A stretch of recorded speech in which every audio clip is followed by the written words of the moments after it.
everybody. My name is Kai Blake. And I'm Tom Larson. And we are the boys of Base. Coming at you like Tamikaze, fixing backs and dropping facts. You're here to entertain, educate, and enlighten you on all things physical therapy, health, and wellness. Yes, sir. Episode number 7.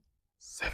And we've been talking about the treatment process last couple episodes. Yes, sir. First step of the treatment process in physical therapy to down-regulate, up-regulate tissues with soft tissue mobilization. Right. We showed a bunch of tools for that. Mm-hmm. Next step, activate our stabilizer muscles. We just don't know how to use those muscles, so we talked about that. Yeah. Final step of the rehab process. What's that? Update this computer. The mainframe. Brain. The brain. You have been using muscles in a certain way. Yep. Motor programming. Yep. And it's causing these issues. Habits. Right? Yep. So we don't want that, right? We down-regulated muscle. So muscle, hey, this is your job. Now do this when I'm lifting and pushing and pressing and carrying and squatting.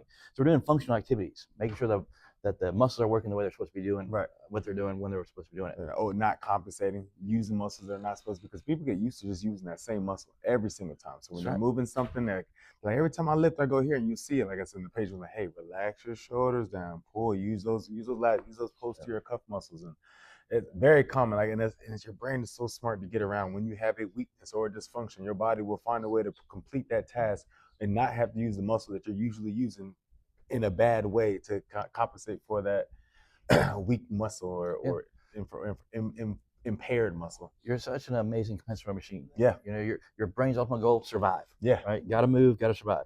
Energy efficiently. Don't burn much energy because I'm not sure how long I have to move to survive. Mm-hmm. With lots of stability and protection at all costs. Right.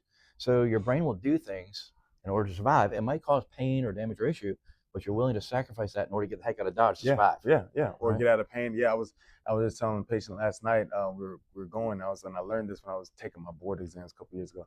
And I remember he said you tend to lean toward your impairment or your weakness. So like you'll find someone that has like weak quads or they'll lean forward when they're walking to try to compensate. Or if they have a weak glute, they'll lean backwards to kind of compensate. It's just like, it's a weird thing. Like I said, your body will find a way. And so even when that muscle is no longer weak, your body's gotten so used to being in that same position, you'll continue that same process over and over again. So you have to update that computer, that neuromuscular facilitating, and showing that body like, hey, you don't have to walk like that anymore. You have the strength to show you to properly do it. And it feels abnormal at first because it's because it became your normal. It became your normal. Right? You think that everyone walks like that. You know, people stand with their feet turned out. Yeah. Right. Yeah. That's common. Right. But not normal. Not normal. Right. But people think that's normal. I walk like this, like a duck. Right. Mm-hmm. It's just a compensation to get around an issue. Yeah.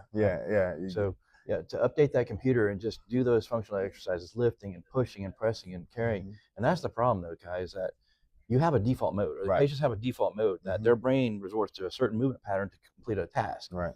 So you got to continually just update this computer and grease that groove. Right. Pavlov said that. I can't remember exactly his first name, but Russian guy talking about greasing the groove and lifting. Mm-hmm. And so you just got to keep working that motor program and that pattern. Yeah.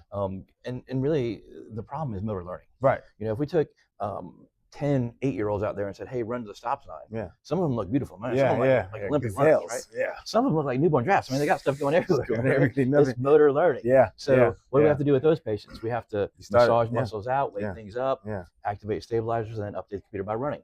And that same process you can follow with everything. People say, well, I want to go to the gym. Can I go to the gym? Right. Yes, follow the process. Yeah.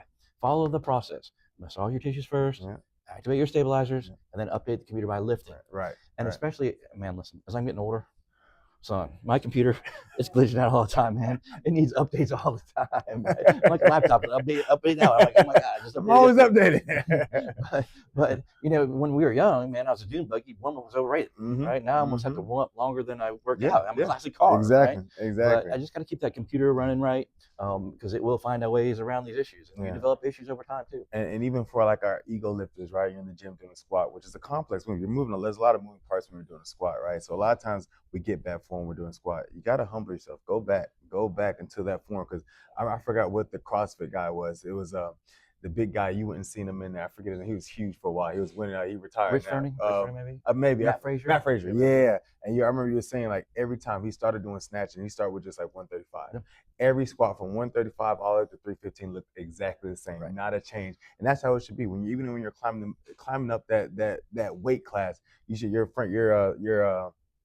your posture, everything should stay the same. There should be no change in your form. That compensation, like I said, you will change. If it's too heavy, that's when those compensatory movements, because there's a weakness. Not that you're weak, but there's a weakness in that weight that you're trying to move. Right. So you got to kind of maintain that good form throughout. So if you're finding, hey, I'm doing this incorrectly and this form looks kind of funny, scale it back a little bit, like I said, because that can change it too. You're doing more than what your body can kind of compensate for. Yeah, man. Just this amazing compensatory machine, man. You Yeah, gotta keep man. it updated. Path of least resistance. If it's easier, I'll do it. That's me. That's my life. Figure out ways around things, man. Cut corners, baby. Cut corners. So, man, we're gonna start talking about putting this treatment process into the process that we do for certain body parts coming up in the next couple episodes. So applying it, application. That's the word. That's the word you're trying to go. I know. I felt it. Trying to apply the aura was all of there. everything that we're doing to certain body parts. So yeah, be on the lookout for those. Yeah, looking out, man. And until next time, go out, live, work, and play better inside your body. Peace out.